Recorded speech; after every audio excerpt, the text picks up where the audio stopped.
بسم اللہ الرحمن الرحیم app 6 online support program میں خوش آمدید۔ آج جو ہم نعت پڑھنے جا رہے ہیں وہ مولانا ظفر علی خان صاحب کی ہے۔ یہ آپ کی سندھ ٹیکسٹ بک بورڈ جامع شروع کی کتاب کے صفحہ نمبر 112 پر موجود ہے۔ میں آپ کا معلم ہوں محمد احمد۔ آئیے اب بڑھتے ہیں مقاصد تدریس کی طرف۔ مقاصد تدریس میں ہم جانیں گے نعت کے مصنف مولانا ظفر علی خان صاحب کے حالات زندگی سے آگاہی اور ان کا ادب میں مقام و مرتبہ۔ نعت کی تشریح کی جائے گی اور الفاظ و معنی آپ کو بتائے جائیں گے۔ نئے الفاظ کو جملوں میں کیسے استعمال کرنا ہے یہ آپ کو بتایا جائے گا۔ غزل کی تعریف کی جائے گی اور دیگر اصناف میں اس کی اہمیت پر بھی روشنی ڈالی جائے گی۔ مولانا ظفر علی خان۔ مولانا ظفر علی خان اردو کے عظیم صحافی، ادیب اور شاعر تھے۔ آپ کوٹ مرت ضلع سیالکوٹ میں پیدا ہوئے۔ والد کا نام مولانا سراج الدین احمد خان تھا۔ آپ نے ابتدائی تعلیم مشن ہائی اسکول وزیر آباد میں پائی، پھر علی گڑھ چلے گئے اور BA کی ڈگری حاصل کرنے کے بعد نواب محسن الملک کے سیکرٹری مقرر ہوئے، جو ان دنوں میں بمبئی میں تھے۔ بعد ازاں حیدرآباد دکن چلے گئے، جہاں مترجم کی حیثیت سے کام شروع کیا اور پھر ترقی کر کے سیکرٹری ہوم ڈپارٹمنٹ کے عہدے تک پہنچے۔ حیدرآباد سے قطع تعلق کرنے کے بعد لاہور سے روزنامہ زمیندار جاری کیا، جن کے بانی ان کے والد مولانا مولوی سراج الدین احمد تھے۔ یہ تھا مولانا ظفر علی خان صاحب کا تعارف جو کہ آپ نے جانا۔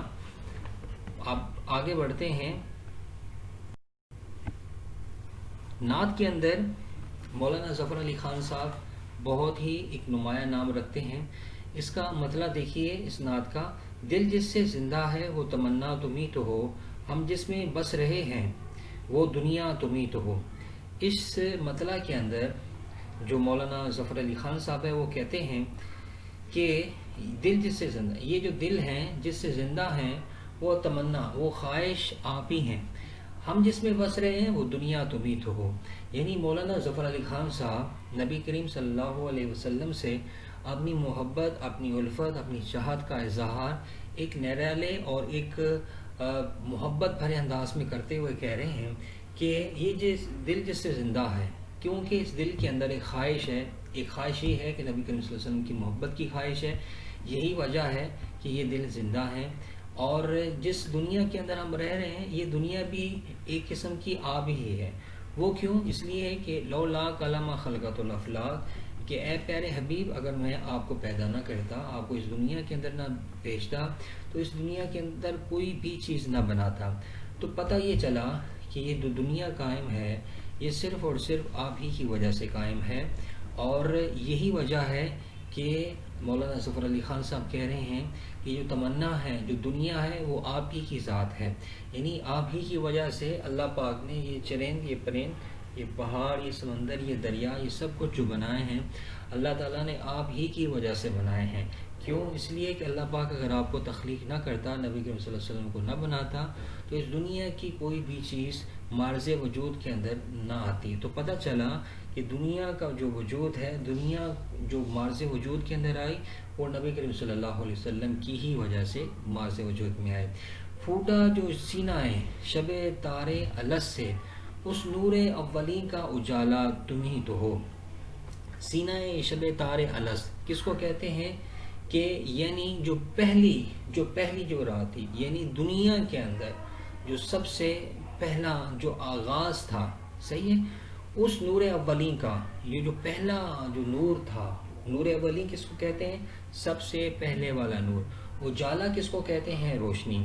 یعنی نبی کریم صلی اللہ علیہ وسلم جب اس دنیا کے اندر تشریف لائے تو وہ تو ظاہری طور پر لائے تھے، لیکن جو اصل میں آپ صلی اللہ علیہ وسلم اس دنیا کے اندر آئے وہ اس وقت ہی آ گئے تھے جب اس دنیا کا وجود عمل میں آیا تھا۔ سب کچھ تمہارے واسطے پیدا کیا گیا، سب غایتوں کی غایتی اولا تمہیں تو ہو۔ دیکھیے اس کے اندر نئے الفاظ، غایت کس کو کہتے ہیں؟ وجہ کو، صحیح، اور غایت کی کیا ہے؟ جمع۔ یعنی نبی کریم صلی اللہ علیہ وسلم کے واسطے یہ ساری دنیا پیدا کی گئی، اور آپ صلی اللہ علیہ وسلم تمام وجہوں کی بنیادی وجہ ہیں۔ جو بھی چیزیں اس کے اندر ہمارے سے وجود آئی ہیں اس کا جو بنیادی سبب ہے وہ کیا ہے؟ وہ آپ صلی اللہ علیہ وسلم کی ذات ہے۔ تو پتہ یہ چلا ہمارے کو کہ جو کچھ بھی اس دنیا کے اندر ہے، اس کا جو مارز وجود کے اندر جو جگہ آئی ہے، یا جو بھی چیز آئی ہے، اس کی بنیادی اگر جو وجہ تھی وہ کیا تھی؟ نبی کریم صلی اللہ علیہ وسلم کی ذات اقدس تھی۔ دنیا میں رحمت دو جہاں اور کون ہے؟ دنیا میں رحمت دو جہاں اور کون ہے؟ جس کی نہیں نظیر وہ تنہا تمہیں تو ہو۔ یعنی نبی اس دنیا کے اندر جو رحمت دو جہاں ہے وہ کون ہے؟ جس کی نہیں نظیر، جس کی نہیں مثال، وہ کون ہے؟ وہ آپ ہی ہیں۔ دنیا میں رحمت دو جہاں اور کون ہے؟ جس کی نہیں نظیر وہ تنہا تمہیں تو ہو۔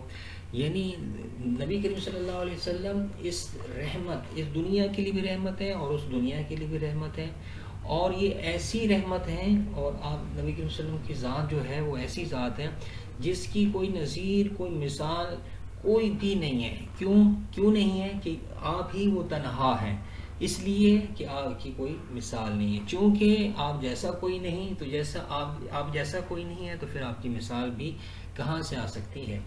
گرتے ہوئوں کو تھام لیا جس کے ہاتھ نے، گرتے ہوئوں کو تھام لیا جس کے ہاتھ نے، اے تاجدار یثرب و بطحا تمہیں تو ہو۔ کہ یہاں پہ نئے الفاظ کے معنی دیکھیں۔ یثرب کس کو کہتے ہیں؟ یعنی مدینہ کا پرانا نام۔ بطحا بھی مدینہ شریف کو کہتے ہیں۔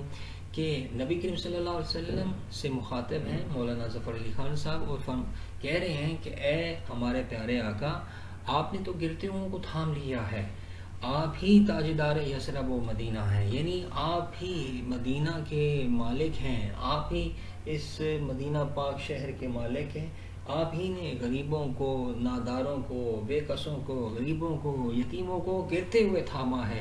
کیوں؟ اس لیے کہ نبی کریم صلی اللہ علیہ وسلم جب اس دنیا کے اندر تشریف لائے تو اس دنیا کی کیا حالت تھی آپ کو پتہ ہے۔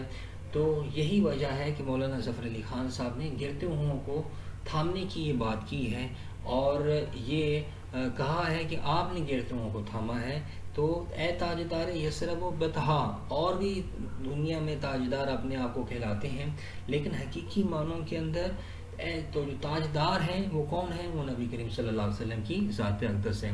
جلتے ہیں جبرائیل کے پر جس مقام پر، اسی کی حقیقتوں کے آشنا تمہیں تو ہو۔ یہاں پر واقع معراج کی طرف اشارہ کرتے ہوئے مولانا ظفر علی خان صاحب کہہ رہے ہیں کہ جب نبی کریم صلی اللہ علیہ وسلم معراج کے سفر پر تشریف لے گئے تو حضرت جبرائیل علیہ السلام نے فرمایا کہ اس مقام سے تو آگے میں نہیں جا سکتا۔ کیوں نہیں جا سکتا؟ کہ میرے پر جل جائیں گے۔ تو اس کی حقیقت کیا تھی، اس کی وجہ کیا تھی، یہ نبی کریم صلی اللہ علیہ وسلم ہی جانتے ہیں۔ شناسا کس کو کہتے ہیں؟ جاننے والے کو۔ کہ جلتے ہیں جبرائیل کے پر جس مقام پر، اس کی حقیقتوں کے آشنا تمہیں تو ہو۔ تو جب حضرت جبرائیل علیہ السلام نے فرمایا کہ میں اس سے آگے نہیں جا سکتا، تو کیوں نہیں جا سکتا؟ آپ نے فرمایا کہ میرے پر جل جائیں گے۔ تو نبی کریم صلی اللہ علیہ وسلم کو ان تمام حقیقتوں کو پتہ تھا کہ اس سے آگے کیا ہے۔ تو چلتے ہیں جبرائیل کے پر جس مقام پر، اس کی حقیقتوں کے آشنا تمہیں تو ہو۔ اچھا بیٹا، یہ تھا آپ کا سبق جو کہ آپ نے نعت کے ذریعے پڑھا۔ تو آج کا جو گھر کا کام ہے وہ کیا ہے؟ آپ نے مولانا ظفر علی خان صاحب کا تعارف جو کہ آپ کو بتایا گیا ہے، آپ نے الفاظ میں آپ نے لکھنا ہے۔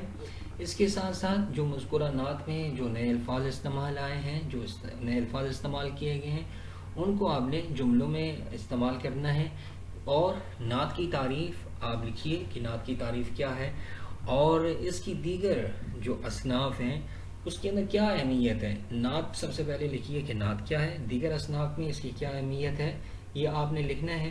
تو بنیادی طور پر یہ آپ کے جو 3 سوالات ہیں یہ ہیں، اور ان 3 سوالات کا آپ نے جواب لکھنا ہے۔